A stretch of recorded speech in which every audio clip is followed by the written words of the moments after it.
कृष्णा। जय श्री राम। जय श्री राधे राधे। जय श्री महाकाल। प्रिय श्रद्धालुओं, इस वीडियो में आपको श्रवण कराएंगे महर्षि चंबन और सुकन्या का चरित्र, राजा शर्याती के वंश का वर्णन। श्री सुखदेव जी कहते हैं, परीक्षित मनुपुत्र राजा शर्याती वेदों का निष्ठावान विद्वान था। उसने अंगरा गोत्र के ऋषियों के यज्ञ में दूसरे दिन का कर्म बतलाया था। उसकी एक कमल लोचना कन्या थी, उसका नाम था सुकन्या। एक दिन राजा शर्याती अपनी कन्या के साथ वन में घूमते घूमते चंबन ऋषि के आश्रम पर पहुंचे। सुकन्या अपनी सखियों के साथ वन में घूम घूम कर वृक्षों का सौंदर्य देख रही थी। उसने एक स्थान पर देखा कि बौवी दीमकों की एकत्रित की हुई मिट्टी के छेद में से जुगनी की तरह जो दो ज्योतियां दिख रही हैं। दैव की कुछ ऐसी ही प्रेरणा थी।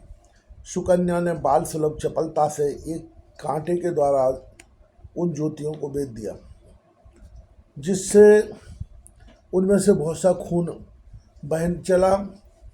उसी समय राजा शर्याती के सैनिकों का मलमूत्र रुक गया। राजर्षि शर्याती को यह देखकर बड़ा आश्चर्य हुआ। उन्होंने अपने सैनिकों से कहा, अरे तुम लोगों ने कहीं महर्षि चंबन जी के प्रति कोई अनुचित व्यवहार तो नहीं कर दिया? मुझे तो यह स्पष्ट जान पड़ता है कि हम लोगों में से किसी ने उनके आश्रम में कोई अनर्थ किया है। तब सुकन्या ने अपने पिता से डरते डरते कहा कि पिताजी, मैंने कुछ अपराध अवश्य किया है। मैंने अनजाने में दो ज्योतियों को कांटे से छेद दिया है। अपनी कन्या की यह बात सुनकर शर्याती घबरा गए। उन्होंने धीरे धीरे स्तुति करके मामी में छिपे हुए चंबन मुनि को प्रसन्न किया। तदनंतर चंबन मुनि का अभिप्राय जानकर उन्होंने अपनी कन्या उन्हें समर्पित कर दी और संकट से छुटकारा बड़ी सावधानी से उनकी अनुमति लेकर वे अपनी राजधानी में चले आए। इधर सुकन्या परम क्रोधी चंबन मुनि को अपने पति के रूप में प्राप्त करके बड़ी सावधानी से उनकी सेवा करती हुई उन्हें प्रसन्न करने लगी। वह उनकी मनोवृत्ति को जानकर उसके अनुसार ही बर्ताव करती थी। उस समय बीत जाने पर उसके आश्रम पर दोनों अश्विनी कुमार आए।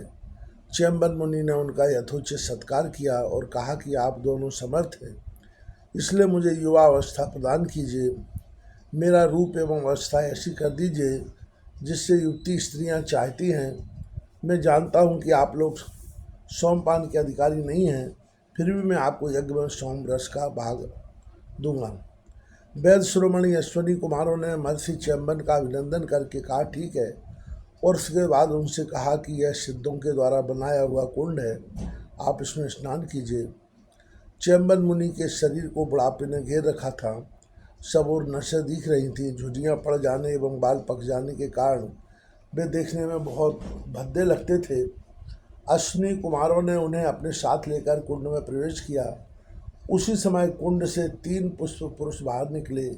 वे तीनों ही कमलों की माला, कुंडल और सुंदर वस्त्र पहने हुए एक से मालूम होते थे। वे बड़े ही सुंदर एवं स्त्रियों को प्रिय लगने वाले थे। परम साध्वी सुंदरी सुकन्या ने जब देखा कि वे तीनों एक ही आकृति के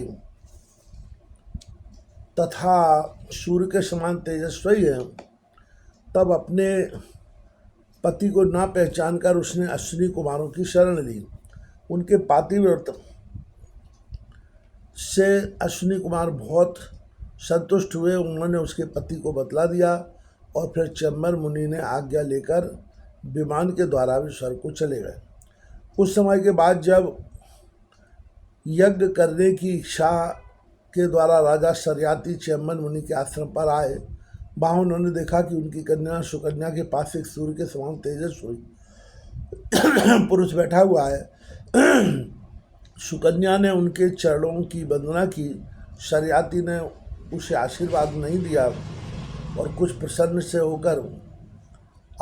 से होकर बोले, दुष्टे, यह तूने क्या किया? क्या तूने सबके वंदनीय चंबन मुनि को धोखा दे दिया? अवश्य तूने उनको बूढ़ा और अपने काम का न समझकर छोड़ दिया, और अब तू इस राह चलते जरा पुरुष की सेवा कर रही है। तेरा जन्म तो बड़े ऊंचे कुल में हुआ था, यह उल्टी बुद्धि तुझे कैसे प्राप्त हुई? तेरा यह व्यवहार तो कुल में कलंक लगाने वाला है।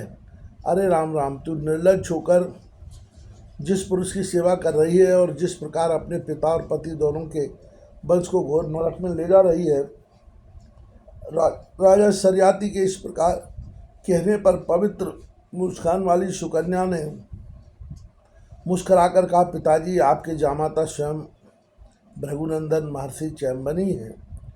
इसके बाद उसने अपने पिता से महर्षि चैम्बन के जीवन और सौंदर्य की प्राप्ति का सारा वृतांत का सुनाया। वह सब सुनकर राजा सरियाती अत्यंत विस्मित हुए। उन्होंने बड़े प्रेम से अपनी पुत्री को गले से लगा लिया। महर्षि चैम्बन ने वीर सरियाती की सोम यज्ञ का अनुष्ठान करवाया और सोमपान के अधिकारी न होने पर भी अपने प्रभाव से अश्विनी कुमारों को सोमपान कराया।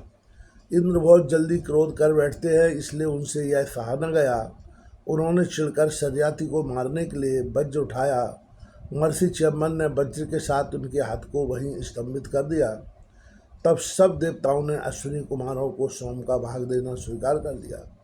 उन लोगों के ने वैध होने के कारण पहले अश्विनी कुमारों का सोमरस से बहिष्कार कर रखा था। परीक्षित सरियाती के 3 पुत्र थे, उत्तानवरी, आनर्त और घूरसेन। आनर्त से रैवत हुए। महाराज रैवत ने समुद्र के भीतर कुशस्थली नाम की एक नगरी बसाई थी। उसी में रहकर वे आनर्त आदि देशों का राज्य करते थे। उनके 100 श्रेष्ठ पुत्र थे, जिनमें सबसे बड़े थे ककुद्धि। ककुद्धि अपनी कन्या रेवती को लेकर उनके लिए वर पूछने के उद्देश्य से ब्रह्मा जी के पास गए। उस समय ब्रह्मलोक का रास्ता ऐसे लोगों के लिए बेरोकटोक था। ब्रह्मलोक में गाने बजाने की धूम मची हुई थी। बातचीत के लिए अवसर न मिलने के कारण वे कुछ क्षण वहीं ठहर गए। उस सब के अंत में ब्रह्मा जी को नमस्कार करके उन्होंने अपना अभिप्राय निवेदन किया। उनकी बात सुनकर भगवान ब्रह्मा जी ने हंसकर उनसे कहा, महाराज, तुमने अपने मन में जिन लोगों के विषय में सोच रखा था वे सब तो काल के गाल में चले गए। अब उनके पुत्र पौत्र अथवा नातियों की तो बात ही क्या है, गोत्रों के नाम भी सुनाई नहीं पड़ते।